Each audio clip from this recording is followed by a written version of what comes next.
CM Revanth తాను ప్రజానాయకుడని మరోసారి నిరూపించుకున్నారు. అవును, ప్రజానాయకుడని నిరూపించుకుని ఎన్నోసార్లు రేవంత్ రెడ్డి ఇప్పటికే ఎన్నో కార్యక్రమాలు ప్రజల గురించి చేస్తున్నారు. సీఎంగా తన బాధ్యతలు తాను నిర్వర్తిస్తున్నారు. ప్రజానాయకుడని ప్రజలు ఎప్పుడో గుర్తించినప్పటికీ మరొకసారి తను ప్రజానాయకుడని మరోసారి నిరూపించుకున్నారు. ఎవరు సీఎం హోదాలో ఉండి ఒక చేయని పనిని కళల పట్ల తనకున్న మక్కువ ఏంటి, కళాకారుల పట్ల తనకున్న ప్రేమ ఏంటి అనేది మరోసారి సీఎం రేవంత్ అయితే నిరూపించుకున్నారంటలో ఎటువంటి అతిశయోక్తి లేదు. మనకి తెలుసు అందరికీ కూడా ఈరోజు రేవంత్ రెడ్డి అందశ్రీ గారి పార్థివ దేహం యొక్క పాడె ఏదైతే ఉందో ఆయన పాడిని మోయటం జరిగింది. అంతేకాదు అందశ్రీ గారికి తన కన్నీటి నయనాలతో మరి ఘనమైన నివాళులైతే అర్పించారు. అంతేకాదు ఆయన అనేక ఆదేశాలు కూడా జారీ చేశారు. ఏదైతే ఇప్పుడు అందశ్రీ గారు మనకు తెలుసు, మాయమైపోతున్నాడమ్మా మనిషి అన్నట్టు అని ఆయన రాసిన పాట ఈ రోజున ప్లే అవుతుంటే అక్కడ కన్నీళ్లు చెమర్చని వారు లేరంటే అతిశయోక్తి కాదు.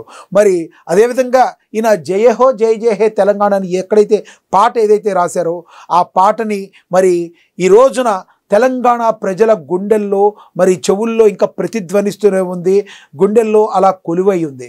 ఇక ఏదైతే ఈ జయ జయ హే పాట ఏదైతే ఉందో ప్రతి పుస్తక పాఠ్యాంశంలో మరి ముందు పేజీలో ఉండాలి అని చెప్పి మరి సీఎం రేవంత్ రెడ్డి గారు చెప్పడం జరిగింది. ఈ రకంగా చూసుకుంటే చాలామంది, కొంతమంది రాజకీయ విశ్లేషకులు కావచ్చు, కొంతమంది సామాన్య ప్రజానికం కావచ్చు, ఒక మంచి జరిగినప్పుడు ఏదైనా ఒక పోలిక తెస్తూ ఉంటారు. ఆ పోలికలో తెచ్చే భాగంగానే గత సీఎం కేసీఆర్ గారికి, ప్రస్తుత సీఎం రేవంత్ రెడ్డి గారికి ఇద్దరికి పోలిక తీసుకొచ్చి ఇలాంటి విషయాల్లో అసలు ఎవరు తమ యొక్క వ్యక్తిత్వాన్ని చాటుకున్నారు, మనిషిగా ఎవరు ప్రూవ్ చేసుకున్నారని బేరీజు వేసుకుంటూ సీఎం రేవంత్ రెడ్డిని అద్భుతంగా కొనియాడటం అయితే జరుగుతుంది.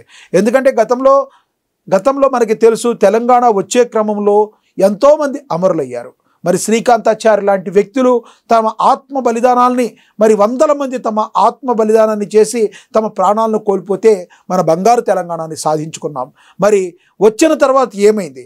బంగారు తెలంగాణ వచ్చిన తర్వాత నేను ఒక దళితుడిని సీఎం చేస్తాను, దళితులంటే నాకు ప్రేమ అని చెప్పిన కేసీఆర్ కానీ గద్దెనెక్కాక ఆ దళిత ఊసే మర్చిపోయాడని ఎంతోమంది బాహటంగా ఇప్పటికీ విమర్శిస్తూనే ఉంటారు.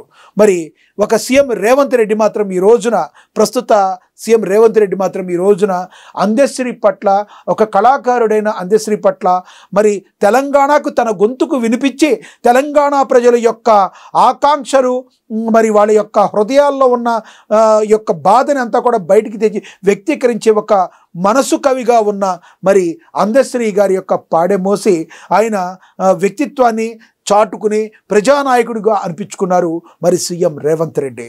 అదేవిధంగా ఇక పోలికల్లో చూసుకుంటే గతంలో కేసీఆర్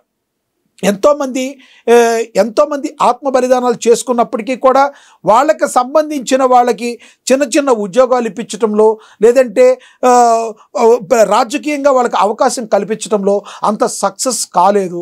ఎందుకంటే ఆయనకి మనసు లేదు. కానీ మనసున్న నాయకుడు, మనసున్న ప్రజానాయకుడు సీఎం రేవంత్ కాబట్టే ఆయన ఈ రోజున అందశ్రీ గారి పాడె మోసి ఆయనకు ఘనమైన నివాళులు అర్పించారు. అంతేకాదు ఆయన రాసిన పాటలు విద్యార్థుల దశ నుంచి కూడా అందరూ చదువుకోవాలని చెప్పి ప్రతి పాఠ్య పుస్తకాల్లో మొదటి పేజీగా పెట్టించడం అనేది మరి సీఎం రేవంత్ రెడ్డి గారికి కళాకారుల పట్ల, అందశ్రీ గారి పట్ల అపారమైన గౌరవం ఎంతుందో మనందరికీ చెప్పకనే చెప్తుంది. మీరేమంటారు ఫ్రెండ్స్?